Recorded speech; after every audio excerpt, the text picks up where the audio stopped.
Waalaikumsalam. Waalaikumsalam Alhamdulillah warahmatullahi Rabbil wabarakatuh. alamin alladzi an'amana bi nikmatil iman wal islam. Alhamdulillahilladzi bi nikmatihi tatimmus shalihat.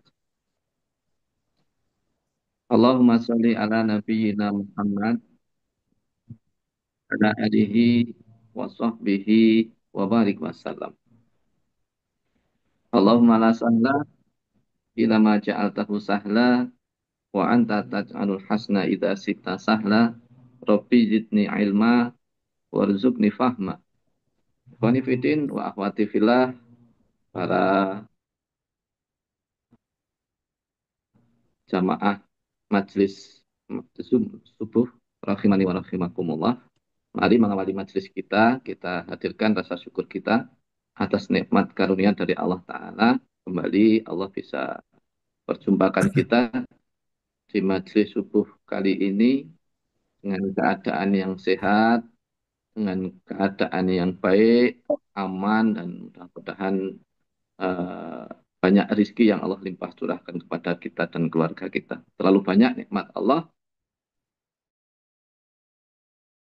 manakala kita mau menyebutkan satu persatu dan bahkan dikatakan mau menghitung nikmat darinya dari Allah Subhanahu wa taala. Wa in ta'udu nikmatallahi la tuhsuha, kata Allah, dan tidaklah mungkin kita ini hamba Allah bisa menghitung nikmat Allah karena terlalu banyaknya nikmat Allah. Maka mari nikmat nikmat tersebut Allah memberikan cara untuk mensikapi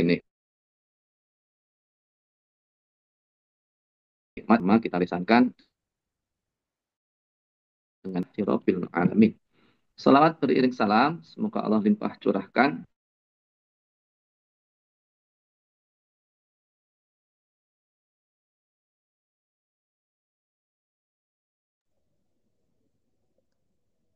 Cek 1 2 3 dicoba. Mohon maaf ya. Ini terputus-putus ayah untuk apa namanya sinyalnya barangkali.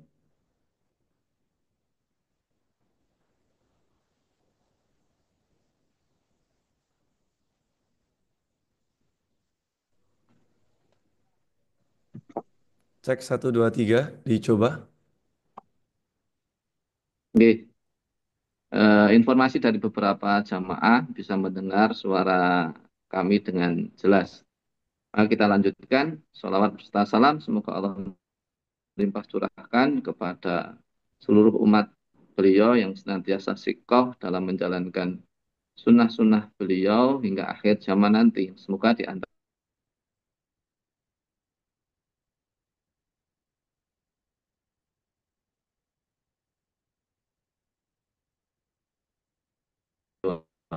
salam akhir hayat hingga akhir hayat kita, yang semoga mengantarkan kita kelak mendapatkan syafaatnya di yaumul akhir insyaallah.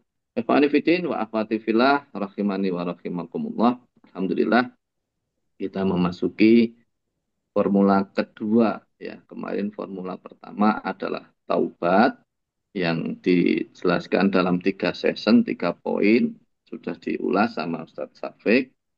Sekarang kita masuk ke materi berikutnya atau formula yang kedua, yaitu untuk memperkuat bagaimana agar kita bisa beramal solih. Maka amal solih kita maksimalkan dengan banyak hal yang bisa menjadi jalan amal soleh seorang yang beriman kepada Allah dan Rasulnya. Tetapi amal soleh itu harus didasari dengan ilmu. Maka yang akan kita bahas pada kesempatan kali ini adalah ilmu itu sendiri. Formula kedua yaitu ilmu. Bagaimana kita meningkatkan keilmuan kita.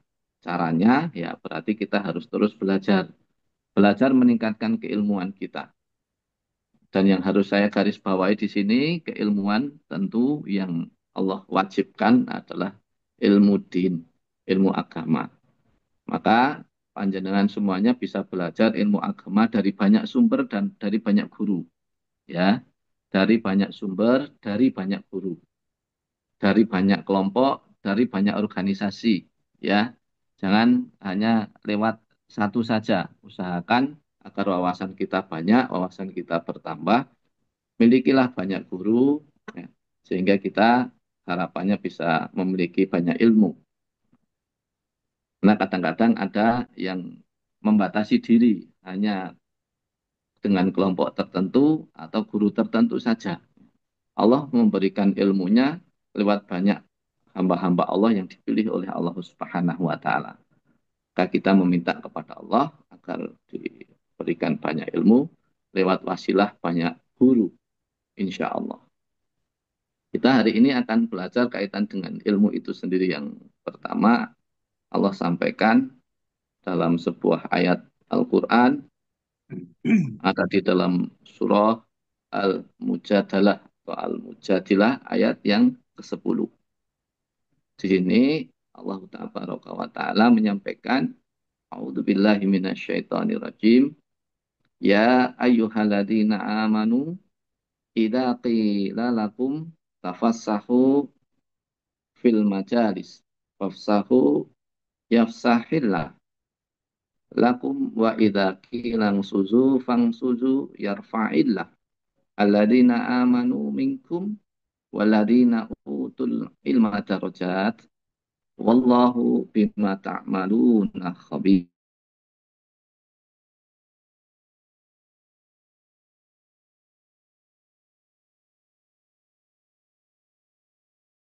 Kepada orang yang beriman dan berilmu. Jadi kita tidak hanya cukup beriman saja, ya, tapi juga harus memiliki ilmu untuk mengaplikasikan iman. Aladina amanu waladina utul ilma. Ya, orang yang beriman dan berilmu akan oleh Allah tinggikan derajatnya. Maka mudah-mudahan di antara yang dipilih oleh Allah untuk memiliki keimanan yang kuat dan ilmu yang luas adalah di antaranya kita semua, insya Allah. Allahumma amin. Ya, penekanannya di situ, nggih, Bapak Ibu semuanya hadirin, eh, bagaimana kita menguatkan keimanan kita dan bagaimana kita menambah dan terus menambah ilmu kita untuk bekal amal solih kita. Karena di poin formula pertama itu taubat itu endingnya adalah bagaimana kita memperbanyak amal soleh agar kuadran kanan atau blok putih itu benar-benar bisa mengcover lebih dari blok hitam kita, khilaf kita, salah kita, yang kita sengaja maupun tidak kita sengaja, yang kita ketahui maupun tidak kita ketahui, yang kita ilmui maupun belum kita ilmui. Semoga Allah Subhanahu wa taala memampukan kita untuk menutupnya dengan amal solih dengan amal solih. Dan poin kali ini adalah ilmu qabla amal. Ilmu itu sebelum amal. Maka saya dan panjenengan semua sebelum memperbanyak amal soleh harus benar-benar mengupayakan keilmuannya terlebih dahulu.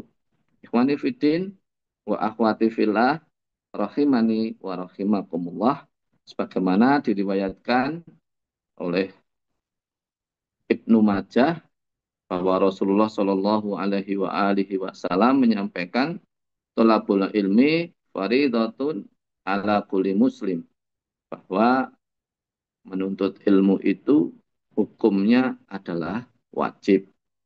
Tentu dalam kaidah yang dimaksud oleh hadis Rasul ini adalah ilmu din. Nah, pada kesempatan kali ini kita akan mencoba meyakinkan diri kita bagaimana agar kita mempunyai ghirah, mempunyai semangat untuk terus menambah keilmuan kita, insya Allah. Karena itu sebuah kewajiban. Manakala seseorang diberikan oleh Allah sebuah kewajiban, tapi dia tidak maksimal untuk menjalankan kewajiban itu, maka dampak resiko akan mendapatkan dosa atau murka dari Allah Subhanahu wa taala. Karena sesuatu yang wajib itu berarti kita tidak punya alasan untuk tidak melakukannya. Kita harus mengupayakan sekuat tenaga kita, mengalokasikan waktu kita, mengalokasikan rezeki kita, mengalokasikan tenaga kita untuk kaitannya dengan ilmu. Allah Subhanahu wa taala memerintahkan, Rasulullah Shallallahu Alaihi Wasallam juga memerintahkan kaitan dengan ilmu ini. Ya, bahkan Rasul sampai mengatakan, man kharaja fitolabul ilmi bahwa fisabilillahi hatta yarji'a. Bahwa siapa yang keluar dari rumahnya, ini perumpamaan kalau zaman dulu kan menuntut ilmu itu berarti keluar dari rumah. Walaupun kalau sekarang kita bisa Zoom gitu ya, tidak harus keluar dari rumah. Ada kalanya kita mencari ilmu keluar dari rumah berupa di majelis-majelis offline, tapi hari ini kaidahnya kontemporer hari ini bisa menuntut ilmu di dalam rumah. Salah satunya adalah kita bermajelis via Zoom ini. Tapi Rasulullah mempunyai sebuah kaidah, man kharaja fi thalabul ilmi fahuwa fi sabilillah hatta yarji'a.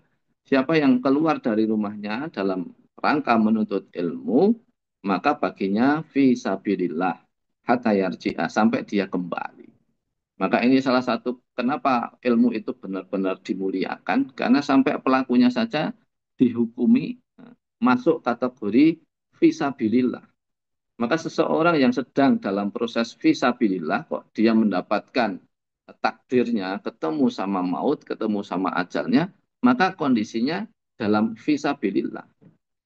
Sementara fisabilillah itu a'dzama darajatan indallah. Siapa yang endingnya dalam fisabilillah, maka a'dzama darajat. A'dzama darajat itu adalah derajat tertinggi. Tidak ada derajat yang melebihi a'dzama darajat. Maka seseorang yang bergirah semangatnya menuntut ilmu din, ya kan, kata dia offline maupun online, ketika dia dalam proses terus menuntut ilmu, niatnya untuk terus belajar dan menuntut ilmu, harapannya kita masuk kategori hari-hari kita, waktu kita dalam naungan, dalam kategori fisabilillah. Dan kapan saja nanti Allah takdirkan kita untuk kembali, harapan kita masih dalam keadaan fisabilillah. Hingga mendapatkan a'dzama darajatan indallah, hingga mendapatkan derajat yang paling tinggi di sisi Allah. A'dzama darajat adalah derajatnya para syuhada, derajatnya para nabi. Ya. Maka mudah-mudahan kita di antara yang dipilih oleh Allah untuk menjadi para tulab, para pencari ilmu. Ya. Mental kita terus menjadi mental santri. Kita setiap hari masih belajar dan terus belajar. Nah, tidak ada di antara kita yang bosan atau merasa cukup sehingga tidak lagi punya keinginan untuk belajar. Saya pun hampir setiap hari belajar. Saya juga masih punya banyak majlis yang di dalamnya saya menjadi santri. Ada guru-guru yang menjadi panduan dan apa namanya penyampai materi, penyampai ilmu kepada saya. Nah, mudah-mudahan kita semua memang mempunyai semangat untuk terus belajar karena kita salah satunya berikhtiar mengikat terus keadaan kita dalam fisabilillah insya Allah. Ikhwani fiddin wa akhwati fillah rahimani wa rahimakumullah. Nah, ini materi hari ini ya, tapi saya bocorkan besok kita memiliki materi sebagaimana yang ada di layar. Ini materi untuk besok. Kadang-kadang banyak di antara teman-teman kita yang sudah niat hijrah, sudah niat memperbaiki diri, tapi kadang-kadang apakah guru, apakah komunitasnya kurang begitu memahamkan kerangka din, kerangka iman bahwa Islam itu seperti apa. Nah, maka kebanyakan masih banyak yang tidak paham, sehingga seringkali ketika sudah taubat, hanya sekedar melakukan amal soleh yang seringkali tidak kuat pondasinya. Melakukan amal soleh yang kadang-kadang kebanyakan hanya sebagai jalan untuk mendapatkan solusi kehidupan saja. Maka ini pondasi yang sangat lemah, pondasi yang sangat rapuh. Kalau seseorang beramal soleh, visinya, tujuannya hanya untuk mendapatkan solusi-solusi kehidupan atau problematika masalahnya saja, ini sandaran yang sangat lemah. Karena kita tidak tahu kapan Allah akan mengangkat problematika kita, kapan Allah menjadikan masalah yang sedang kita hadapi, yang sedang kita terima ini baik untuk kita. Kita tidak tahu. Yang Maha tahu adalah Allah Subhanahu wa taala. Wallahu ya'lamu wa antum la ta'lamun. Allah yang Maha tahu. Sementara kita banyak tidak tahunya. Maka uh, akan kita jelaskan bagaimana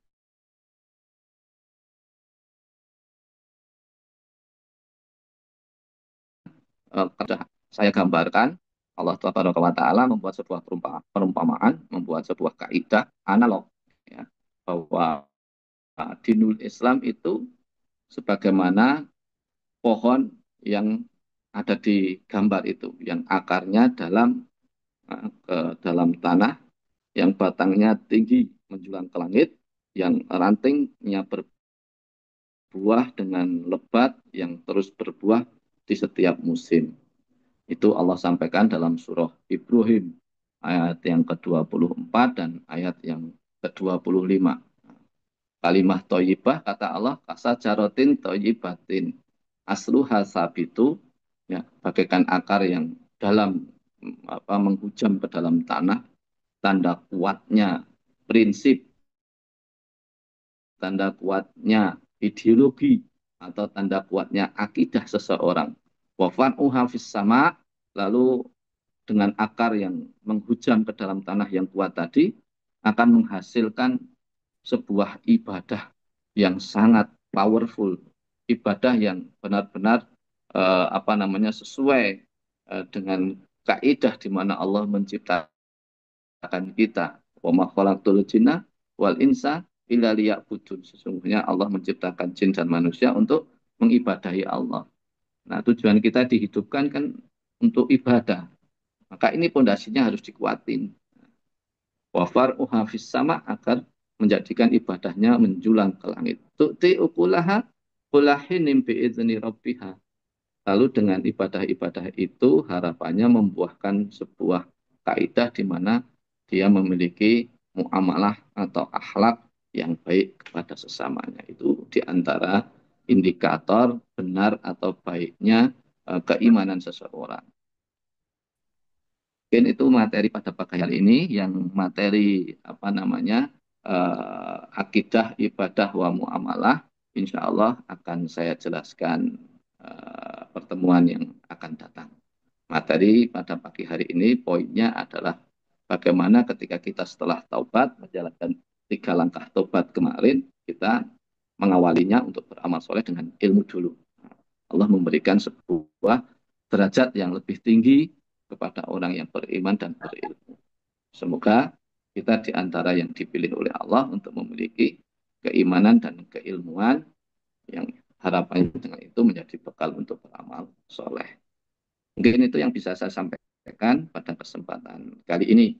Monggo silahkan saya kembalikan kepada Ustadz Safik. Barangkali ada dari antara panjenengan jamaah yang hadir yang sudah rawuh, manakala ada pertanyaan yang masuk dipersilahkan kepada Ustadz Safik. Waliyatafadal, Ustadz Safik. Alhamdulillah, jazakumullah khairan katsiran ya, Masya Allah nggih. Berarti ternyata itu yang lebih daripada amal salat itu ternyata ilmu ya. Ternyata ilmu terlebih dahulu ya. Ilmu qabla amal itu memang menjadi pokok di dalam kita bermuamalah, dalam kita berkehidupan sesama gitu ya, dalam menjalani kehidupan. Nah, dari poin yang sangat krusial ataupun fundamental ini yaitu adalah berkaitan dengan ilmu ya. Berkaitan dengan ilmu, entah itu dari apa namanya? Sisi arti ya secara harfiahnya ataupun dengan makna luasnya ilmu itu seperti apa. Monggo kepada Bapak Ibu yang mau ingin bertanya ataupun ingin ditanyakan silakan gitu ya. Terkhusus lebih kepada poin yang ingin apa namanya menjadi apa ya solusi dari setiap kehidupan kita gitu ya yang sedang kita jalani saat ini. Yang di poin adalah yang di poin dalam poin ilmu ini. Monggo kepada Bapak Ibu semuanya yang mau bertanya silakan bisa angkat tangan di dalam Zoom ya dengan cara raise hand. Di sana ada fitur raise hand atau bisa open mic atau bisa chat ya bisa chat langsung saja di Zoom itu ada kolom chat gitu ya klik aja chatnya. Nanti panjenengan silakan bisa langsung ketik saja pertanyaan yang ingin disampaikan kepada ayah gitu ya. Terkhusus di poin ilmu ataupun di khusus materi kita pada kesempatan pagi hari ini seperti itu. Monggo kepada Bapak Ibu dipersilakan untuk bisa open mic atau bisa komentar gitu ya. Bertanya di kolom komentar. Tafadhol. Ada yang mau bertanya? Silakan bisa angkat tangannya kepada Bapak ataupun Ibu Setia Rahayu, Ibu Dewi, Ibu Endang, ya Ibu Kartika, Ibu Laili, Ibu Miah Dunglo, Bapak Muhammad Yoga, ya, Ibu Rahma, Ibu Ranti, Ibu Selasi, Ibu Silvi, Ibu Silvia, Ibu Siwi, Ibu Sunarti, Ibu Yeti, dan Ibu Yulaika.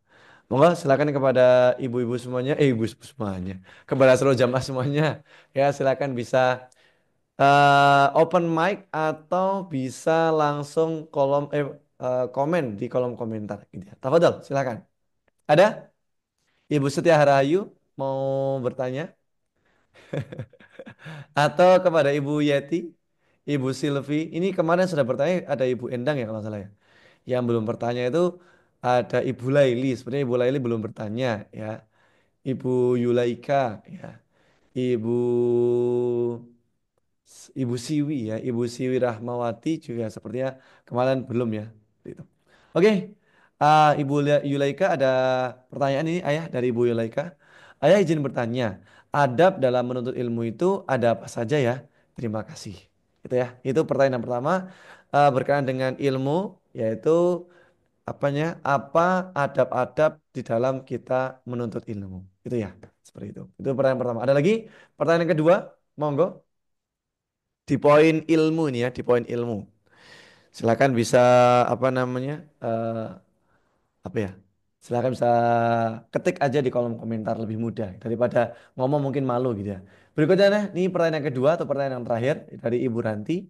Kadang-kadang ilmu yang kita dapat, mengapa kita tidak bisa melakukan atau praktik secara total? Nah, itu kenapa gitu ya. Nah, itu ya. Jadi pertanyaan yang kedua adalah kenapa ketika kita melakukan suatu amal itu suka suka nggak bisa total gitu ya. Apakah itu faktor pribadi atau faktor eksternal atau faktor X yang nggak tahu gitu ya. Nah, itu ya. Sama ini mungkin satu lagi ya, karena ini mungkin pertanyaannya mudah ataupun simpel untuk di apa namanya untuk disampaikan. Ini ada pertanyaan yang ketiga ya, terakhir ya dari Ibu Laili terakhir, pertanyaan terakhir. Izin bertanya kepada ayah, tanpa disadari kita lebih tepatnya saya yaitu mungkin atas nama Ibu Laili sendiri ya lebih banyak beramal soleh ketika kita menghadapi masalah. Bagaimana cara mengatasi hal tersebut? Itu ya. Itu ada tiga pertanyaan. Yang pertama adalah adab-adab. Yang kedua adalah kenapa kita tidak bisa praktik secara total. Yang ketiga, yang terakhir yaitu adalah dengan apa namanya tanpa disadari ataupun kenapa gitu ya. Kenapa ketika kita beramal soleh itu suka langsung amal soleh gitu aja ketika menghadapi suatu masalah. Nah, gimana cara mengatasinya? Mau kepada ayah, fadal masykuran untuk bisa menjawab pertanyaan tersebut. Tafadhol ya. Oke, Bismillah. Eh, Menjawab pertanyaan pertama yaitu adab menuntut ilmu. Itu kaitan dengan fikih bisa saya jelaskan beberapa. Di antara adab menuntut ilmu adalah yang awal itu mulai segala sesuatu itu dengan niat. Innal a'malu niat. Maka niat seseorang dalam menuntut ilmu itu ya ikhlas karena Allah. Menuntut ilmu memang ikhlas niatnya untuk belajar, bukan niatnya untuk ngetes guru, bukan niatnya untuk bahkan sudah niatnya untuk mencari-cari kesalahan guru. Nah, itu tidak masuk kategori orang yang memiliki adab dalam menuntut ilmu. Maka mengikhlaskan niat memang niatnya adalah karena Allah untuk belajar. Itu yang pertama. Yang berikutnya bisa diawali dengan rajin berdoa. Makanya ketika sebelum menuntut ilmu kan berdoa dulu. Tadi setiap kita mau memulai majelis, Ustadz Safik sudah pasti mengawali dengan berdoa. Kita awali dengan doa, ta'awud, basmalah, dan doa-doa yang lain. Nah, itu adab dalam menuntut ilmu, mengikhlaskan niat, dan berdoa kepada Allah Subhanahu wa Ta'ala. Selanjutnya, adab menuntut ilmu adalah bersungguh-sungguh. Ya, ketika ada di dalam sebuah majelis ilmu, maka kita memang ada kesungguhan. untuk memperhatikan ilmu-ilmu yang disampaikan oleh guru kita. Salah satu bentuk kesungguhannya ya fokus pikiran kita, ya kan? Kita menyiapkan alat-alat yang dibutuhkan sebagai pengikat yang belajar. Salah satu itu adalah menyiapkan alat tulis untuk mencatat. Kali nanti ada tangkapan ilmu yang di sebuah analogan menuntut ilmu tanpa membawa alat catatan itu kayak orang yang berburu tanpa membawa alat buruan ya sehingga akan sulit mendapatkan hewan buruan alatnya saja tidak membawa. Nah, seperti itu maka orang yang berusaha menuntut ilmu salah satunya menyiapkan alat-alat yang dibutuhkan ya tidak boleh sombong tidak boleh apa namanya sombong ketika kita menuntut ilmu, merasa sudah tahu, merasa sudah bisa, merasa materi ini paling tok kuwi, nah, cuma gitu aja, misalnya kayak gitu. Itu salah satu adab yang dilarang dalam menuntut ilmu.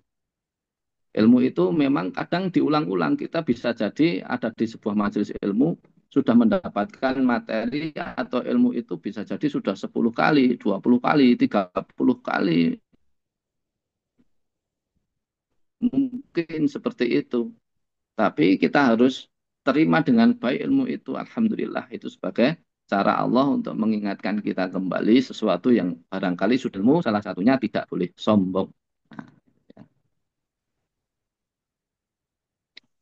Selanjutnya diam dan tidak ribut ketika guru sedang menyampaikan materinya. Ya, itu sama sebenarnya fokus tadi ya, berusaha agar berusaha memahami. Mungkin itu ya di antara adab-adab menuntut ilmu. Sudah lumayan. Masih ada yang lain-lainnya, tapi insya Allah pagi ini saya menyampaikan yang tadi. Ada beberapa poin yang sudah saya sampaikan. Untuk Bu siapa tadi yang bertanya Bu Yulaikha ya. Cukup, gitu. Kurang lebih itu adab-adab dalam menuntut ilmu. Pertanyaan berikutnya Siap ya? tadi apa Ustaz Syafiq?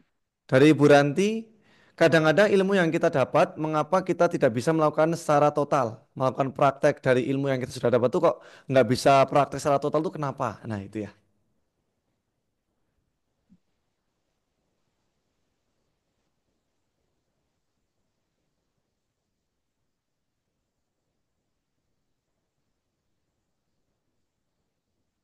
Ya, ya, Bu Ranti, ilmu yang sudah kita dapat, kenapa kita belum bisa mempraktekkan secara total? Ya, memang kadang-kadang seperti itu. Tidak hanya Bu Ranti, mungkin saya juga sebagai pelaku juga tidak semua ilmu yang sudah Allah rezekikan kepada kita, kita itu bisa melakukan dengan total terus-menerus. Kita bisa istiqomah terus-menerus. Maka tadi di antara adab menuntut ilmu itu kita butuh doa kepada Allah Subhanahu wa taala. Di antaranya agar Allah ketika sudah merezekikan kita ilmu, kita atas izin Allah dengan doa-doa kita, Allah terus mampukan kita seiring berjalannya waktu dan usia kita, Allah tambahkan kemampuan kita untuk mengaplikasikan ilmu-ilmu tersebut. Karena memang tidak mudah seseorang yang sudah mendapatkan ilmu itu bisa mempraktekkan semuanya secara total. Maka jawaban dari saya itu adalah hal yang biasa dialami siapapun, Ibu Ranti. Maka ikhtiar kita adalah bagaimana dengan kesungguhan kita dalam berdoa dan kesungguhan kita untuk mencoba dan mempraktekkan ilmu-ilmu kita, itu adalah ikhtiar yang menjadi wilayah kita sebagai hamba. Itu nggih. Diikat dengan doa nggih Ibu Ranti. Izin bertanya tanpa disadari kita lebih tepatnya saya lebih banyak beramal saleh ketika menghadapi masalah. Bagaimana cara mengatasi hal tersebut? Nggih, Bu Laili, seringkali seseorang itu beramal soleh lebih sering karena ketika ada masalah. Ya, itu tepat sekali Ibu Laili. Di mana seseorang itu seringkali merasa butuh sama Allah itu ya ketika sadar banyak masalah dan butuh pertolongan Allah sehingga ibadah kita bisa lebih maksimal ya, lebih khusyuk, lebih fokus, lebih menjiwai ketika beramal itu karena basicnya adalah masalah. Maka memang ada hidayah Allah itu by accident, by masalah, ada yang by design. Tapi yang paling banyak memang by masalah. Hadir masalah itu tanda Allah sedang menghadirkan perangkat untuk fafiru ilallah, untuk berlari menuju kembali kepada Allah Subhanahu wa taala. Maka sebenarnya ujian demi ujian yang Allah hadirkan kepada kita itu sebenarnya sesungguhnya adalah alat dari Allah Subhanahu wa taala untuk membuat kita sadar, kita kembali kepada Allah. Kita hambanya yang lemah, butuh pertolongan Allah. Itu kenapa seringkali kita merasa bisa beramal soleh justru ketika menghadapi masalah. Dan itu tidak masalah boleh ini, tapi next berikutnya kita harus berjuang untuk membuat amal soleh dengan desain, ya.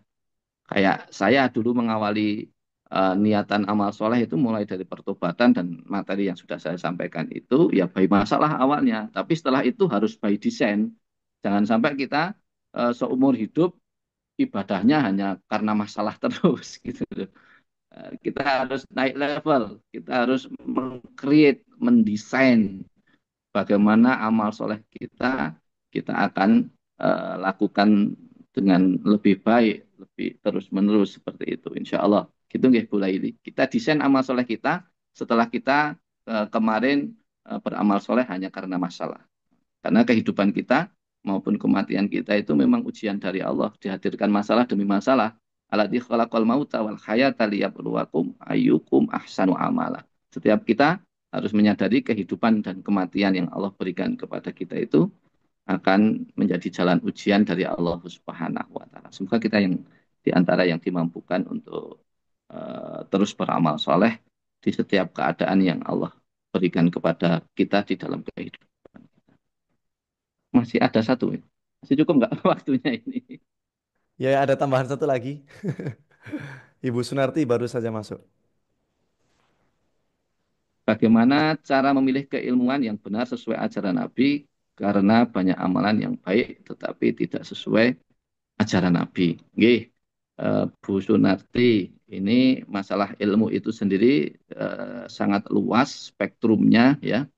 Bahkan ketika kita belajar dengan kaitan ilmu din saja, ayat Allah itu beribu-ribu ayat, ya. Ayat hadis Rasul itu ratusan ribu hadis, gitu ya. Sehingga ini membutuhkan kesabaran kita dalam mensikapinya.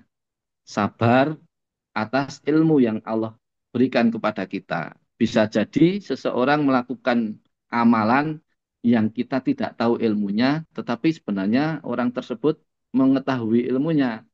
Itu yang kadang-kadang kita harus sabar mensikapinya. Tidak boleh kita menjadi orang yang mudah untuk menghukumi atau menghakimi amalan orang lain. Bisa jadi kita sendiri yang belum banyak ilmunya. Kita tidak hafal ratusan atau ribuan hadis, padahal hadis Rasulullah itu ada ratusan ribu hadis. Ya kan? Kita menghafal 1.000 hadis saja belum tentu kita hafal. Ya. Padahal hadis Rasulullah sendiri ratusan ribu jumlahnya dengan berbagai macam apa namanya kualitas hadis itu sendiri.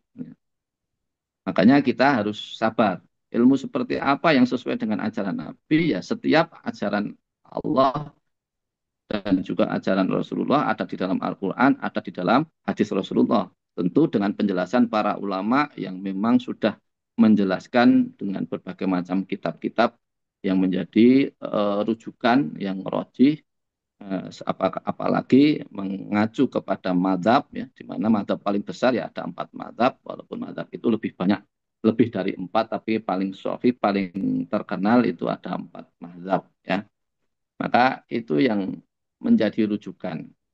Walaupun di dalam kaidah ilmu itu sendiri ada hal lain, karena banyak kejadian di dalam kehidupan itu ya kontemporeri, tidak selalu apa yang dulu ada di zaman Rasulullah dan para sahabat itu ada di era hari ini kita, era digitalisasi ya, era informasi. Dulu kehidupan belum sebagaimana kita hari ini, ada di era informasi, ada di era digitalisasi, maka butuh fikih kontemporer misalnya, butuh ijma, butuh kias,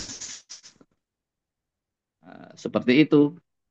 Memang kaidah pun itu tidak menjadi masalah selama itu memang secara kontemporeri berjalan sesuai dengan masa atau kehidupan hari ini yang andai kata diijma atau dikiaskan dengan hadis ataupun ayat Allah itu nyambung, ada ekuivalensinya, ada hubungannya begitu yang mungkin bisa kita sikapi Bu Sunarti, sehingga kita juga tidak boleh terlalu apa namanya terlalu berpegang kepada pendirian kita dengan itu kok jadi cara untuk menyalahkan amal yang lain. Sementara kita bisa jadi belum paham atau belum tahu keilmuannya.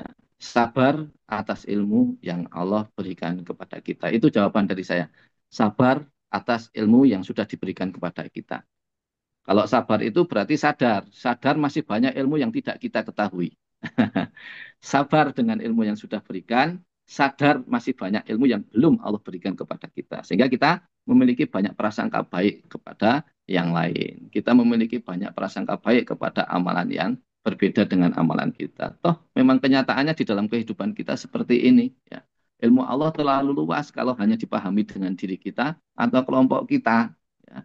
Allah mengilmukan kepada guru yang lain dengan kelompok lain. Ya. Insya Allah ilmu Allah terlalu luas kalau hanya difahami oleh diri kita atau kelompok kita, sehingga membutuhkan kesabaran. Innallaha ma'as sabirin, maka Allah selalu membersamai yang sabar, termasuk diantaranya sabar ketika mendapatkan rezeki ilmu. Masih banyak yang belum kita miliki yang bernama ilmu. Mungkin seperti itu. Oke, Bu Sunarti, sabar atas keilmuan, sadar masih banyak ilmu yang belum kita terima, yang masih belum kita miliki, agar menjadikan kita terus bersemangat untuk belajar. Selama seorang guru itu menyampaikan dengan kaidah Al-Quran, dasarnya, Al-Hadis, dasarnya, menjadikan kitab-kitab ulama yang menjadi dasarnya, ya, menjadikan apa namanya tarikh, sirah, sakofah Islamiyah yang menjadi apa namanya rujukannya, insya Allah itu baik, itu bagus. Gitu nggih. Insya Allah. Alhamdulillah. Insya Allah sudah terjawab nggih, Ibu Laika, Ibu Ranti, Ibu Laili, dan Ibu Sunarti nggih. Insya Allah sudah terjawab semuanya dan tinggal bagaimana kita mensikapinya gitu ya. Dari mungkin pertanyaan-pertanyaan panjenengan, tinggal bagaimana cara kita mensikapi dengan apa namanya sudut pandang A atau sudut pandang B yang pastinya kita cari yang lebih rojih gitu ya, yang lebih memiliki banyak dasar seperti itu. Oke, gitu dulu mungkin yang bisa kita bawakan pada kesempatan pagi hari ini. Saya sebagai moderator dan kami juga mengucapkan terima kasih banyak kepada Ayah Heri ya sebagai pemateri kita pada kesempatan pagi hari ini. Masya Allah, poin yang luar biasa sekali yaitu bidang ilmu yang ternyata ketika dikulik tuh pasti sangat luas karena ilmu tuh luas banget gitu ya, sangat-sangat luas sekali ya.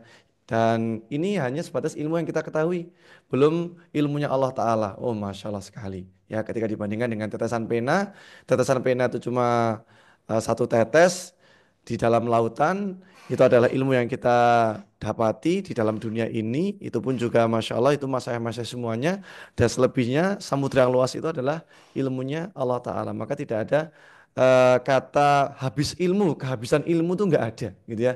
Tidak ada kehabisan ilmu. Maka kita sebagai fakir ilmu, kita yang mengaku kalau kita itu nggak apa namanya memiliki keilmu yang banyak, maka tugas kita untuk mencari ilmu sebanyak-banyak. Seperti apa yang sudah saya sampaikan tadi, gitu ya.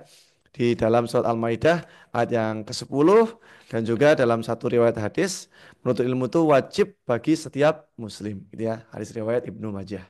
Oke, gitu dulu. Terima kasih banyak kepada semuanya yang sudah hadir. Kita tutup dulu ya. Ayah, mungkin ada tambahannya dikit atau sudah cukup?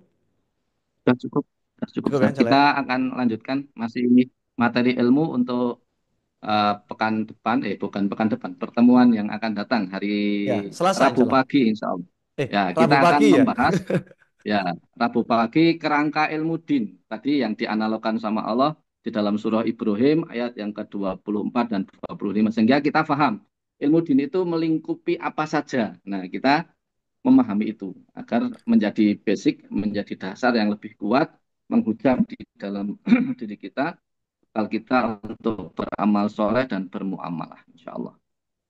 Siap, baiklah. Alhamdulillah. Berarti besok, wah ini tambah jos lagi materinya nih. Tentang pohon itu ya. Wah ini banyak apa skema ya. Nanti salah satu skema yang ayah buat ini adalah pohon ya. Pohon bagaimana pohon ilmu itu nanti akan berinteraksi dengan kita. Dari poin-poin akhlak, muamalat, penghambaan, ibadah, prinsip-prinsip dalam hidup kita, akidah dan sebagainya. Gitu ya. Itu dulu yang bisa kita bawakan. Berarti kita tutup dulu ya ayah ya. Kita tutup bersama-sama dengan hamdalah dan doa kafaratul majlis. Alhamdulillahirrahmanirrahim. Subhanakallahumma wa bihamdika asyhadu an la ilaha illa anta astaghfiruka wa atubu ilaik. Jazakumullah khairan katsiran kepada Ayah Heri dan juga kepada seluruh jamaah yang sudah datang. Insya Allah besok Rabu kita ketemu lagi di materi lanjutan. Ya, masih di judul yang pertama yaitu keilmuan, yaitu materi lanjutan dengan pohon keilmuan. Kita aja yang bisa kita bawakan. Sekarang hantam ini kita tutup. Assalamualaikum warahmatullahi wabarakatuh. Ya baik, Waalaikumsalam warahmatullahi wabarakatuh. Terima kasih tinggal Ayah Heri, siap. Mas Afif. Sami-sami. Tinggal kita praktek ya. Yuk, tafadhal. Semoga Allah mudahkan urusan kita semuanya.